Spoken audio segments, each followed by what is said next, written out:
आपको रहना हो तो सभी भक्तों को जय श्री राधे कृष्णा। अभी हम आपको ले चल रहे हैं बद्रीनाथ, गोवर्धन से आगे बद्रीनाथ। चलिए पहले दान घाटी पे गोवर्धन महाराज के दर्शन करते हैं, गिरिराज जी महाराज के दर्शन करते हैं। जय श्री राधे कृष्णा। चलिए दर्शन कीजिएगा आप गिरिराज जी महाराज की। जय हो गिरिराज जी महाराज की। गोवर्धन से लगभग 35 या 36 किलोमीटर दूर है डीग।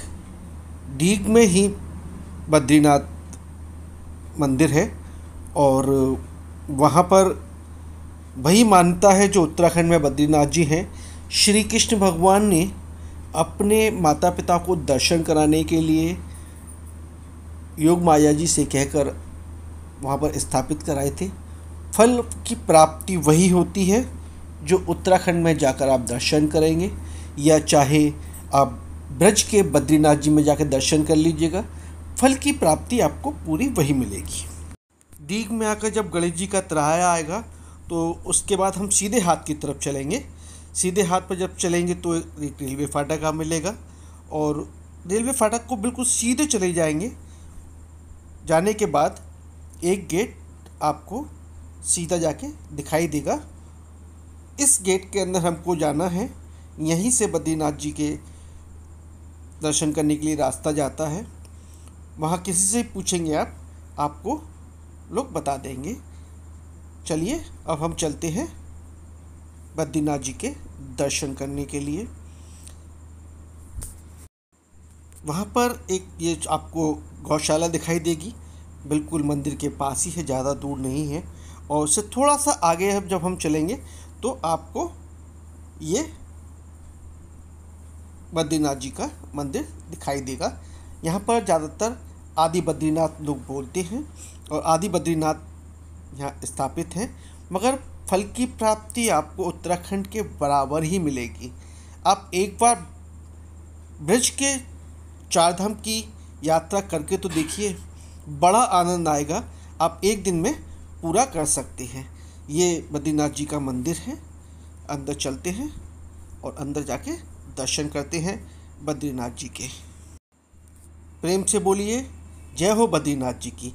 आप सभी लोगों से गुजारिश करूँगा, प्लीज़ हमारे इस चैनल को लाइक करें, शेयर करें, सब्सक्राइब करें। कम से कम जय श्री राधे तो लिख दीजिए, आपको बड़ा पुण्य लगेगा। बोलिए जय श्री राधे।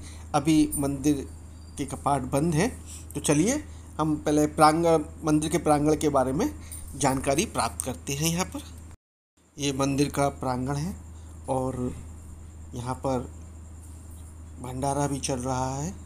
चलिए पंडित जी से बात करते हैं। प्रतिदिन यहाँ चलता है और आज के भंडारे में आपके चावल हैं। इसमें क्या है? इसमें ये दाल है, ये इसमें छाछ है। बात करते हैं हम पंडित जी से। राधे राधे। आपका शुभ नाम? अमृतदास। अमृतदास जी। पता है कैसे चलता है? प्रतिदिन सुबह 8 बजे खिचड़ी, 11 बजे तक खिचड़ी, 12 बजे से रात तक भंडारा। अभी 5 बजे तक भंडारा, फिर 6 बजे से 10 बजे तक। ये 12 मास चलता है।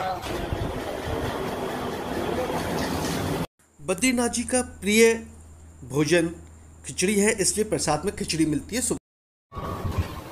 यहाँ पर जो प्रसाद वितरण हो रहा है वो निःशुल्क प्रसाद वितरण होता है। आपको रहना हो तो रहना खाना सब निःशुल्क। रहना खाना सब फ्री। यहाँ पर निःशुल्क रहने की बहुत अच्छी व्यवस्था है। ये सारे कमरे आप जो देख रहे हैं, यहाँ पर आप लोग रह सकते हैं और इजाज़त ले सकते हैं। बहुत ही अच्छी सुविधा है। चलिए दर्शन करने चलते। मंदिर के कपाट खुल चुके हैं, आप भी दर्शन कीजिएगा। जय हो आदि बद्रीनाथ की। जय हो जय हो जय हो। सभी भक्तों की मनोकामना पूर्ण करें बद्रीनाथ जी। जो भी सच्चे मन से जय श्री राधे लिखेगा उसकी हर मनोकामना पूर्ण होगी। बोलिए जय श्री राधे राधे और दर्शन कीजिएगा बद्रीनाथ जी के। यहाँ पर जो विग्रह हैं वो सेम उत्तराखंड के विग्रह के बराबर है। सेम वही छवि है, ये देखिए आदि बद्रीनाथ जी की सेम वही छवि जो उत्तराखंड में आपको मिलती है दर्शन करने पर। कई भक्त लोग दर्शन करने के लिए आए हुए हैं। चलिए जानते हैं महाराज जी से। ये धाम उस समय का है जब भगवान कृष्ण थे। नंद बाबा यशोदा मैया को कोई संतान ना हो रही थी, तो उन्होंने मनौती ले ली थी, हमें कोई संतान होगी तो प्रभु हम आपके तीर्थों में आएंगे दर्शन करने के लिए। धीरे धीरे नंद बाबा यशोदा मैया की उम्र बढ़ती गई और वृद्धावस्था में आ गए। एक दिन नंद बाबा यशोदा मैया तीर्थों में जाने की तैयारी करने लगे। उस समय भगवान कृष्ण गोचारण कर रहे थे, बड़े हो गए थे। कन्हैया ने कहा मत जाओ, इस उम्र में कहाँ जाओगे तीर्थ करने। नंद बाबा यशोदा मैया ने कहा लाला हमने मनौती ले रखी है यही कि अगर हमें कोई संतान की प्राप्ति होगी तो हम तीर्थों में जाएंगे, अगर ना जाए तो बहुत बड़ा अपराध बने।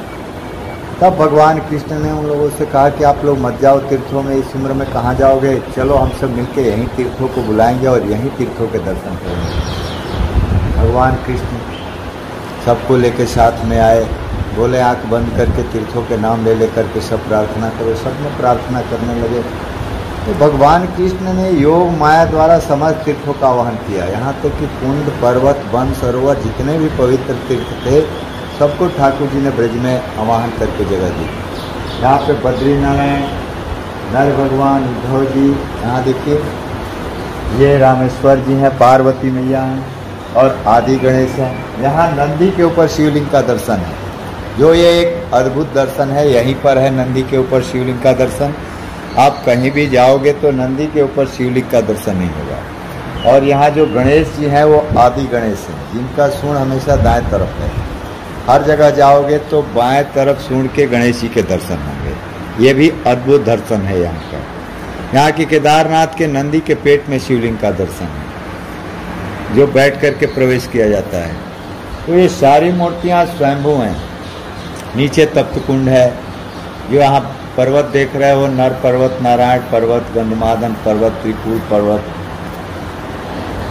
तो ये सब वन पर्वत यहाँ जैसे गंगोत्री, यमुनोत्री, हरिद्वार, जो भी तीर्थों के आप दर्शन कर रहे हो सब उसी समय के हैं। वन पर्वत सब कुछ ठाकुर जी ने अपने माता पिता को दर्शन कराया कि ये न कहें कि हम जाते उन तीर्थों में तो नर पर्वत के दर्शन करते, नारायण पर्वत के दर्शन करते, कुंडों के दर्शन करते। तो ठाकुर जी सब कुछ लाए और सब कुछ यहीं दर्शन करा दिया।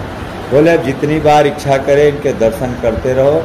वहाँ जो दर्शन करने के फल हैं, यहाँ दर्शन करने पर वही फलों की प्राप्ति हो जाती है। तो आप दर्शन करिए। ये बद्रीनारायण रामेश्वर जी के नीचे तप्त कुंड है, ये पर्वत, नर पर्वत, नारायण पर्वत, सब कुछ है यहाँ पे। जय श्री राधे राधे। अगली वीडियो में फिर हम आपको चार धाम लेके आएंगे। जय श्री राधे राधे।